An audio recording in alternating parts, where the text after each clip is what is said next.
এই ভিডিওতে আমি আপনাদেরকে দেখাবো কিভাবে মোবাইল ফোনে যে কোনো অ্যাপ লক করবেন। আমাদের ফোনে কিছু পার্সোনাল অ্যাপস রয়েছে যেগুলো আপনি লক করে রাখতে পারবেন। অনেক সময় কি হয়, আমাদের প্রিয় মানুষ যারা আছে, কোনো বন্ধুবান্ধব আমাদের ফোনটা হাতে নিয়ে হোয়াটসঅ্যাপ ওপেন করলো, ওপেন করার পর তারা কিন্তু চাইলে আপনার হোয়াটসঅ্যাপের চ্যাট হিস্টোরি দেখতে পারবে। আমি জাস্ট একটা উদাহরণ দিলাম। এছাড়াও আমাদের ফোনে পার্সোনাল ফটো ভিডিও থাকতে পারে।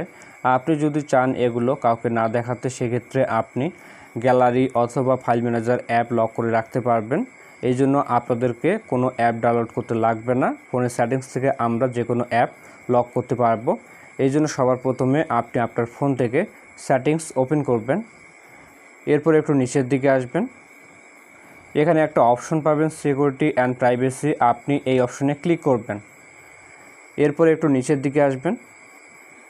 এখানে আপনি দেখতে পারবেন অ্যাপ লক একটা অপশন আছে। আপনি যদি এই অপশনটা খুঁজে না পান তাহলে আপনি আপনার সেটিংসের সার্চ অপশনে অ্যাপ লক লিখে সার্চ করবেন। সার্চ করলে এই সেটিংসটা পেয়ে যাবেন। এরপর অ্যাপ লক এখানে ক্লিক করবেন। এরপর আপনার ফোনে যতগুলো অ্যাপ ইনস্টল করা আছে সবগুলো অ্যাপ এখানে দেখতে পারবেন। সবার প্রথম কাজ হচ্ছে উপরের দিকে দেখুন অ্যাপ লক, এই অপশনটা অফ করা আছে। আমরা কি করব, এখান থেকে অপশনটা অন করব। অপশনটা অন করার জন্য এখানে একবার ক্লিক করবেন। এরপর সেটিংসে ক্লিক করবেন। ক্লিক করার পর একটা 6 সংখ্যার পিন দিবেন। একটু আগে যে পিনটি দিয়েছেন সেই পিনটি আবারও দিবেন। এরপর এখানে ক্লিক করবেন। তারপর এখান থেকে যে কোনো একটা সিকিউরিটি কোশ্চেন সিলেক্ট করবেন। এখান থেকে আমি মাদার্স নেম এটা রাখলাম। আপনার সিকিউরিটি কোশ্চেন অনুযায়ী এখানে একটা অ্যান্সার লিখবেন। কোনো কারণে যদি আপনি পাসওয়ার্ড ভুলে যান সেক্ষেত্রে এই সিকিউরিটি কোশ্চেন ব্যবহার করে আপনি অ্যাপ আনলক করে ব্যবহার করতে পারবেন। আপনি চাইলে একটা রিকভারি জিমেল অ্যাড করতে পারেন। আমি আর অ্যাড করছি না। এরপর এই টিক চিহ্নে ক্লিক করবেন। এবার দেখুন অ্যাপ লক এই অপশনটা অন হয়ে গেছে। এরপর আপনি আপনার ফোনে যে কোনো অ্যাপ লক করতে পারবেন।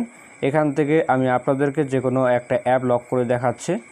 যেমন দেখুন ফেসবুক, এই অ্যাপটা আমি আপনাদেরকে লক করে দেখাচ্ছি। এই জন্য পাশে দেখুন একটা টগল বাটন আছে, এখান থেকে আমরা এটা অন করব। এবার আমি আপনাদেরকে দেখাচ্ছি আমার ফোনে ফেসবুক অ্যাপটা লক হয়েছে কিনা। তো দেখতে পাচ্ছেন ফেসবুক অ্যাপের মধ্যে লক সেট হয়ে গেছে। আমরা যে পিনটি দিয়েছি সেটা দিয়ে শুধুমাত্র ফেসবুক অ্যাপ ব্যবহার করতে পারবো, তাছাড়া নয়। একইভাবে আপনারা যেই অ্যাপগুলোতে লক সেট করবেন সেই অ্যাপগুলোর ডান পাশে থাকা অপশনটা অন করবেন। হোয়াটসঅ্যাপ ওপেন করলাম, তো দেখেন এখানেও পাসওয়ার্ড চাচ্ছে। তো এভাবে আপনারা আপনার ফোনে যে কোনো অ্যাপ লক করে রাখতে পারবেন। ভিডিওটি ভালো লাগলে লাইক করবেন। দেখা হচ্ছে নতুন কোনো ভিডিওতে। সকলে ভালো থাকবেন, ধন্যবাদ।